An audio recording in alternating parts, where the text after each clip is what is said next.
Stop looking for who's to blame. Instead, start asking, what's the system? Confused? I know I was. But have no fear, by the end of this video, you will understand what Donella Meadows meant by this statement. Hi, I'm Mitch, and this is Just a Thought.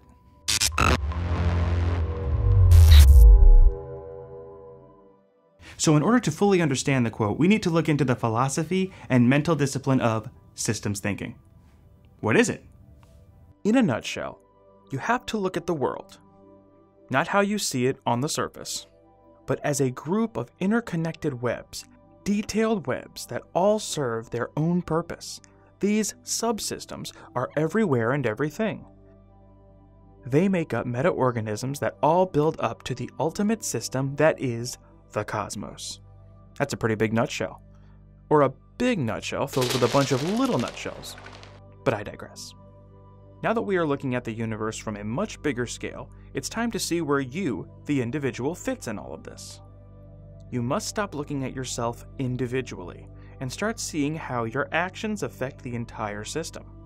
Everything you do affects the outcome of not just your family, friends, co-workers, city, state, country, but it can even affect things on a global to universal level. Still confused? Here's an example. Here we have the CEO of a Fortune 500 company.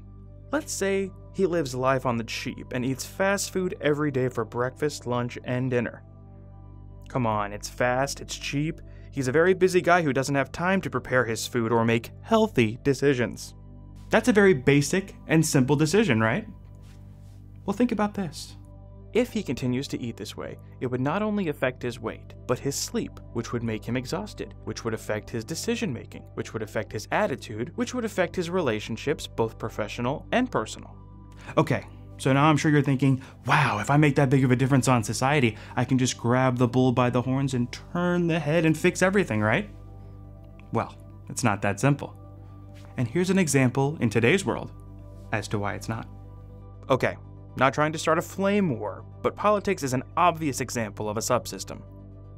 There are issues in the world that have been around for centuries known as persistent systematic problems. Poverty, environmental issues, obesity, education, war, crime, the list goes on and on. These things are very difficult to fix. But a systems thinker knows that there's a bigger system at work that the entire populace doesn't really understand. How do we change these things? Well, here are some principles you should think about. Problems are systematic, not personal. We can't blame one person for the problems of the entire system. We need to ask, why is the system acting this way? Then find the solution for the long-term effects on the system. Become cautious of backfiring mechanisms.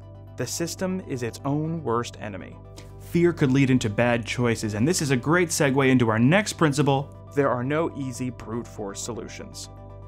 Brute force is the equivalent of throwing a grenade into a china shop, or performing neurosurgery with a jackhammer and a butter knife.